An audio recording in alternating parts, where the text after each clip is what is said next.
Hello friends, welcome to my YouTube channel. Friends, ये GS2 lecture series का fourth lecture है।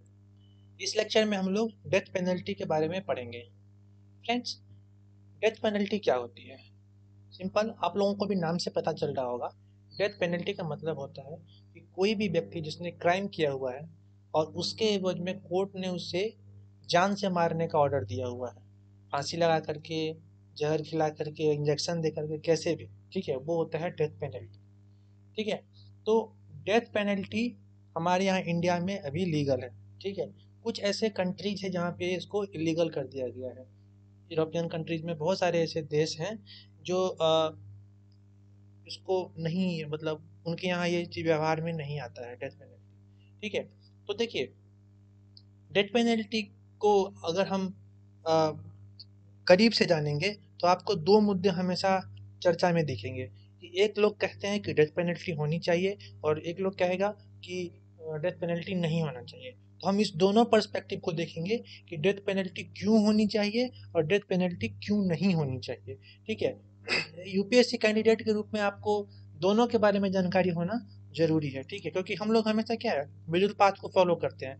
Middle path अगर आप फॉलो कीजिएगा तो आपका, मतलब क्वेश्चन पेपर में जब भी आप उसको आंसर लिखिएगा तो मिडिल पाथ से लिखिए, आपका आंसर बिल्कुल सही माना जाएगा और नंबर भी अच्छे मिलेंगे। तो ठीक है, सबसे पहले हम ये जानने का प्रयास करते हैं कि वाई शुड इट एबोलिश्ड, मतलब डेथ पेनल्टी को हटा क्यों दिया जाना चाहिए। देखिए, सबसे पहली बात होती है कि किसी का अगर आप एक बार जान ले लीजिएगा तो उसको आप जान वापस नहीं कर सकते हैं। ठीक है, आप में वो शक्ति नहीं है कि आप उसको वापस कर देंगे। तो it is irreversible process, that's why we should abolish it. पहला चीज तो ये हो गया। ठीक है, क्योंकि हम लाइफ अगर एक बार एंड कर दिए तो उसको वापस नहीं कर सकते। ठीक है। अच्छा, एक चीज और, फिर से मैं वही बता रहा हूँ, वीडियो पॉज करके जैसे जैसे मैंने लिखा है सब उतार लीजिए, छाप लीजिए, नोट्स बना लीजिए, क्योंकि एक बार आप देख लीजिएगा फिर उस नोट्स को पढ़ लीजिएगा।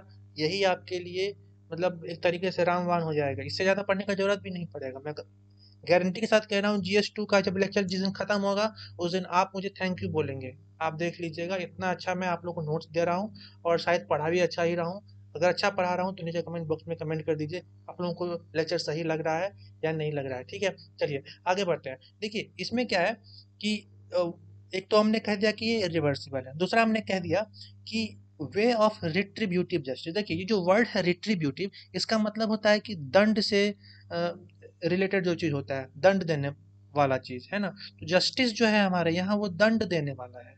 ठीक है। हम, मतलब अगर किसी ने क्राइम किया हुआ है तो उसको हम दंड दे देते हैं। दंड नहीं देना है, उसको ठीक करना है, उसको रिफॉर्म करना है।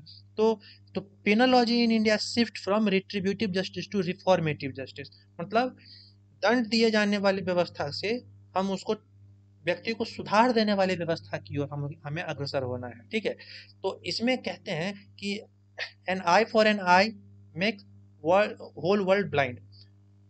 एक आंख के लिए अगर कोई दूसरा आदमी उस इंसान, दूसरे इंसान का आंख लेने लग गया तो ऐसे में तो पूरी दुनिया अंधी हो जाएगी। ठीक है। तो इस वे में क्या होता है कि आप ये देखिए कि जस्टिस इज नॉट जस्टिफाइबल। मतलब अगर आप किसी को सजा दे रहे हैं तो सजा दे करके state itself committing crime by capital punishment. अगर किसी को फांसी पे लटका रहा है कोई राज्य, कोई सरकार, तो वो भी क्राइम ही कर रहा है, क्योंकि वो उसको ये मतलब उसको वापस नहीं कर सकता है, उसका जान उसको रिफॉर्म नहीं कर सकता है, उसको सुधार नहीं सकता, उसको तो मार देगा वो। बात समझ रहे हैं? तो कैपिटल पनिशमेंट दे करके वो स्टेट भी क्राइम कमिट कर रहा है। तो an eye for an eye make whole world blind. समझ में आ गया?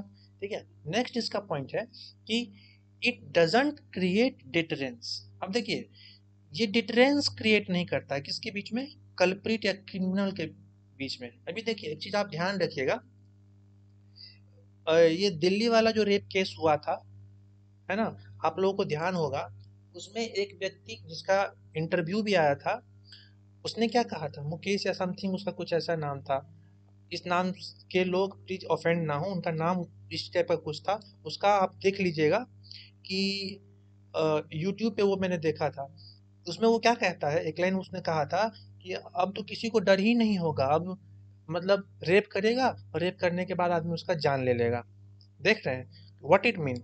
वो बंदा उम्र कैद के सजा में जेल में बंद है, उसको फांसी होने वाली है, फिर भी वो इस तरीके की बात बोल रहा है। समझ रहे हैं?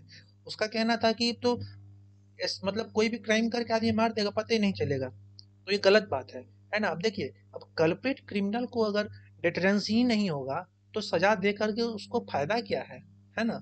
हमें तो उससे ऊपर उठना है ना, मतलब किसी को अगर हम सजा दे रहे हैं तो न्याय मिलना चाहिए। न्याय तो मिल ही नहीं रहा है, वो तो और जघन्य अपराध करने के लिए उतारू हो रहा है। तो इस सिचुएशन में हम इसको फांसी देने को सही नहीं मानते हैं। ठीक है? एक डेटा के अनुसार ये कहा गया है कि यूरोपियन कंट्रीज में डेथ पेनल्टी बैन है। जैसा कि मैंने कहा कि यूरोपियन कंट्रीज में डेथ पेनल्टी बैन है, इसीलिए वहां पे क्राइम रेट बहुत कम है। कहते हैं कि there is less crime rate, जबकि वहां पे डेथ पेनल्टी बैन है। और इंडिया में डेथ पेनल्टी है, फिर भी 28% का क्राइम राइज है। समझ रहे हैं मेरी बात को? चलिए आगे बढ़ते हैं। इसी में आपको एक और पॉइंट है कि अकॉर्डिंग टू सब्जेक्टिविटी ये वैरी करता है। मतलब क्या हुआ, किसी केस में किसको कैसी सजा मिलेगी ये डिफाइन नहीं है। ठीक है? ये तो जज पे भी डिपेंड कर जाता है, डिफरेंट जज के लिए डिफरेंट पर्सपेक्टिव होता है। समझ रहे हो मेरी बात को? एक केस बच्चन सिंह केस में ये चीजें कही गई थी कि ये मतलब death penalty varies according to the subjectivity. Bachan Singh case में कहा गया कि death penalty can be given only in rarest of the rare case, लेकिन rarest of the rare case is not defined. आप इस चीज को समझिए, किस केस को rarest of the rare case मानिएगा? जिस तरीके का निर्भया कांड हुआ था, दिल्ली रेप केस, उसको आप जघन्य मान लिए, लेकिन उसी केस में वो बस में घटा था। अब कहीं पे बीच रास्ते से एबडक्शन होकर के किसी के साथ गलत व्यवहार होता है, उसको आप जघन्य नहीं मानिएगा। तो ये इसका क्या डिफिनेशन है, उसका क्या एक लेवल है जिसपे हम बोल सकते हैं हाँ कि इस थ्रेश होल्ड से ऊपर ये जघन्य हो गया, इस थ्रेश से ऊपर जो थ्रेश होल्ड से ऊपर जो है, सॉरी नीचे जो है वो जघन्य नहीं। ऐसा तो कुछ व्यवस्था नहीं है। तो इसीलिए rarest of the rare case को हम लोग डिफाइन अभी तक नहीं कर पाए हैं। So it is different for the different जजेस। जैसा जज होगा उसका माइंडसेट कैसा है उस टाइम पे, या फिर वो क्या सोच रहा है, किस तरीके का उसका थिंकिंग है, उस पर भी ये चीज डिपेंड करता है। समझ में आ गई बात? नेक्स्ट कहते हैं कि law commission also recommended abolition of death penalty. हमारा जो लॉ कमीशन है उसने भी कहा था कि डेथ पेनल्टी को एबोलिश कर दिया जाए। ये अभी हम यही देख रहे हैं कि why should be abolish the death penalty. इसी मुद्दे को हम अभी कंटिन्यू कर रहे हैं। देखिए, एक केस आया था, Harbans Singh versus state of UP. Harbans Singh versus state of UP में कोर्ट शोज सब्जेक्टिविटी। क्या शो किया? उसमें बहुत सारे लोग थे, तो फर्स्ट कल्प्रिट को हैंग कर दिया और सेकंड कल्प्रिट को लाइफ इम्प्रिजनमेंट दे दिया। तो इससे क्या होता है कि it shows same case same crime but two different punishment. समझ रहे हैं मेरी बात को? यह सब्जेक्टिविटी दिखा रहा है। तो इस केस का नाम आप याद रखिएगा, Harvansh Singh versus state of UP. ठीक है? तो इस तरीके से सब्जेक्टिविटी भी होती है। तो इस मतलब इन लोगों का कहना क्या है कि कैपिटल पनिशमेंट को, मैंने डेथ पनिशमेंट को, डेथ पेनल्टी को हटा दीजिए, रहने ही नहीं दीजिए कि दो तरीके का इम्प्रिजनमेंट या फिर हैंग, एक को इम्प्रिजनमेंट एक को हैंग कर दीजिएगा, ऐसा रहने ही नहीं दीजिए कि सब्जेक्टिविटी आए। बराबर इक्वल होना चाहिए, क्योंकि जस्टिस मैंने क्या कहा था उसमें, एक पॉइंट उसमें इक्वालिटी का भी पॉइंट था। समझ नहीं मेरी बात? चलिए आगे क्या है। देखिए, जो जैनिज्म और बुद्धिज्म की जो इथिक्स है वो प्रमोट करता है नॉन वायलेंस को। अब चूंकि आप किसी का जान ले रहे हैं तो वो तो नॉन वायलेंस है नहीं। तो चूंकि हमारा भारत जो है वो जैनिज्म और बुद्धिज्म को मतलब यहीं से उत्पन्न हुआ है ना, जैनिज्म और बुद्धिज्म, तो हमको तो उसको फॉलो करना चाहिए। इस दृष्टिकोण से भी हम लोग कहें, क्योंकि ये नॉन वायलेंस को प्रमोट करते हैं, जैनिज्म बुद्धिज्म के जो एथिक ये हैं, क्या कहते हैं, प्रिंसिपल्स हैं, तो हमें भी कैपिटल पनिशमेंट को हटा दिया जाना चाहिए, या मतलब डेथ पेनल्टी को हटा दिया जाना चाहिए। ठीक है? और क्या है इसमें और भी, मतलब और क्यों इसको हटाना चाहिए? तो इसका एक सोसाइटल फैक्टर है। क्या फैक्टर है? कि कुछ लोगों को पॉवर्टी और मेंटल कंडीशन की वजह से ही क्राइम करना होता है। वो क्राइम इसीलिए करते हैं क्योंकि वो गरीब है। वो क्राइम इसीलिए करते हैं कि उसका मेंटल कंडीशन खराब है। ठीक है? अब ऐसे कंडीशन में किसी को डेथ पेनल्टी दे दिया जाए, ये तो जस्ट नहीं है, ये तो न्याय संगत नहीं होगा इस सिनारियो में। अब आप सोचिए कि कोई व्यक्ति मेंटली गड़बड़ है, मेंटली रिटार्डेड है, तो उस इंसान को अगर आप लटका देते हैं फांसी पे, क्या मिल जाएगा? कुछ नहीं। क्योंकि अरे वो इंसान, क्या कहते हैं, मतलब अगर कोई इंसान वैसा है जो मेंटली रूप से बीमार है, उसको तो इलाज की जरूरत है, उसको पेनल्टी की जरूरत नहीं है, उसको क्या कहते हैं, उसको सजा की जरूरत नहीं है। कोई इंसान गरीब है, उसको तो पॉवर्टी दूर करने की जरूरत है, वो खुद ही छोड़ देगा जो क्राइम वो कर रहा है। बात समझ रहे हैं मेरी बात? तो पॉवर्टी और मेंटल कंडीशन की वजह से अगर कोई क्राइम होता है, उस केस में आप डेथ पेनल्टी दे देते हैं, दिस इज ऑल्सो रॉन्ग। ठीक है। एक ये चीज और ये केस में आता है कि right to life is a natural right. अपने यहाँ इंडिया में एक नेचुरल राइट का कॉन्सेप्ट है, तो इसमें राइट टू लाइफ को कहा गया है कि ये नेचुरल राइट है, इसीलिए हम किसी की जान नहीं ले सकते, हमारे मतलब ये हमारे लिए सही नहीं है। तो right to life is a natural right. तो इस तरीके से हमने विभिन्न पॉइंट से ये समझा कि डेथ पेनल्टी को क्यों एबोलिश कर देना चाहिए। ठीक है। अब जो है कुछ लोग कहते हैं कि इसको रखने चाहिए, why should be keep it. देखिए, कुछ कंट्रीज हैं, स्पेशली जो क्या कहते हैं, गल्फ कंट्रीज में आप जाकर देखिएगा, दुबई, जो यूएई है मतलब, और सऊदी अरेबिया हो गया, इन सब कंट्रीज में जो है वो आप देखिएगा कि ये जो डेथ पेनल्टी का कॉन्सेप्ट है बहुत मजबूत है। ये शो करता है कि कि उस कंट्री में डिटरेंस क्रिएट करने के लिए, लोगों के बीच डिटरेंस क्रिएट करने के लिए कैपिटल पनिशमेंट या फिर डेथ पेनल्टी को है वो कंटिन्यू किया गया है। ठीक है, समझ में आएगी बात? दूसरा चीज ये कि एक व्यक्ति एक बार क्राइम करता है और वो फिर से री ऑफेंस मतलब दोबारा से अगर वो क्राइम करे, और क्यों करेगा? क्योंकि उसको सजा नहीं मिली थी सही से। ठीक है। अगर कोई हीनस क्राइम कर दिया, मान लो किसी के साथ बहुत खराब काम कर दिया, बहुत जघन्य अपराध कर दिया उस इंसान ने, और उसको छोड़ दिए, मर्डर कर दिया किसी का, उसको छोड़ दिए, अरे फिर वो मर्डर करेगा। समझ रहे हैं? इसका दलील ये दिया जाता है कि एक इंसान जो जघन्य अपराध बार बार कर रहा है, वो सेम पीपल है, वो एक ही टाइप का अपराध मतलब जघन्यतम अपराध किए जा रहा है, उसको आप सजा नहीं दे रहे तो गलत है। ठीक है, उसको तो डेथ पेनल्टी मिलना चाहिए। तो टू स्टॉप री ऑफेंस बाय सेम पीपल, एक चीज ये भी हो गया। ठीक है। तीसरा पॉइंट कहते हैं कि Jagmohan Singh versus state of UP का एक केस आया था। ठीक है, ये केस का नाम याद रखिएगा, मैं फिर से कह रहा हूँ, वीडियो पॉज करके नोट्स बना लीजिएगा। बिना नोट्स के आपका पढ़ना अभी ठीक है, फिर भूल जाइएगा, कुछ नहीं याद रहेगा। लिखा रहेगा ना तो जो मैं पढ़ा रहा हूँ वो भी याद रहेगा आपको। ठीक है, जो मैं एक्सप्लेन कर रहा हूँ वो सब याद रह जाएगा। इसीलिए आप लोगों से विनती है, हाथ जो करके विनती है, प्लीज वीडियो पॉज करके नोट्स जरूर बना लीजिए। ठीक है।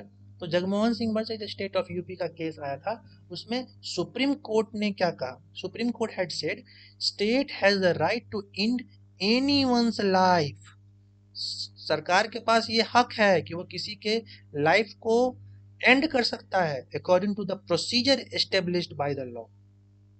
ठीक है, procedure established by law, due procedure of law, procedure established by law, ये दोनों चीज क्या होता है ये पढ़िएगा। ठीक है।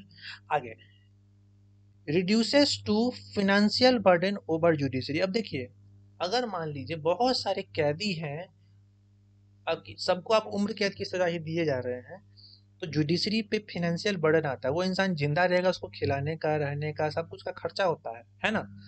तो ये फाइनेंशियल बर्डन कहाँ से बियर होगा? बात समझ रहे हैं? तो ये भी एक पॉइंट दिया जाता है कि जुडिशरी के फाइनेंशियल बर्डन को कम करने के लिए भी कैपिटल पनिशमेंट या फिर ये जो है डेथ पेनल्टी की जो है सजा जो है ये होनी चाहिए। ठीक है।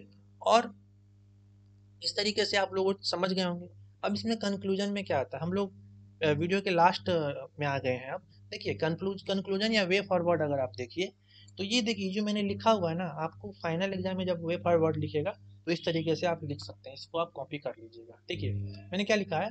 The ultimate aim of judiciary is to give a reformative judgment rather than retributive judgment. वही बात जो मैंने कहा कि रिफॉर्मेटिव होना चाहिए, उसको ऐसा बनाया जाना चाहिए कि जो व्यक्ति अपराध कर रहा है उसके व्यवहार में बदलाव आए, वो सही हो जाए, वो अच्छा हो जाए, ना कि उसको दंड दे करके, उसको मौत दे करके उसका खेल खत्म कर दिया जाए। नहीं, ऐसा नहीं करना चाहिए। ठीक है। अगले आगे लिखता हूँ कि judiciary should give a chance to culprit to get rid of those unethical and illegal mindset and present themselves as just human being. मतलब जुडिशरी का ये कर्तव्य बनता है कि जो कल्प्रिट है उसको इतना टाइम दे कि वो इस तरीके के जो अपराध है उससे छोड़ करके सही जिंदगी और न्याय संगत जिंदगी जिए, अपने आप को अच्छे माइंडसेट में लेके आए। ठीक है। फिर कहते हैं कि overall deterrence is not created by death punishment. It is created by faster conviction and faster disposal of the cases. जल्दी से आप कन्विक्ट कीजिए, मतलब जिसने क्राइम किया है उसको जल्दी से पकड़िए और उस केस का जल्दी से निस्तारण कीजिए, ठीक है। पेंडेंसी मत बना के रखिए। अगर आप ये चीज जल्दी जल्दी करते हैं तो क्या होगा, इससे डिटरेंस क्रिएट होगा, ना कि कैपिटल पनिशमेंट देने से, ना कि डेथ पनिशमेंट देने से। कल भी मैंने, पिछला जो लेक्चर मैंने लिया था उसमें भी मैंने कहा था क्या, कि पेंडेंसी बढ़ रही है।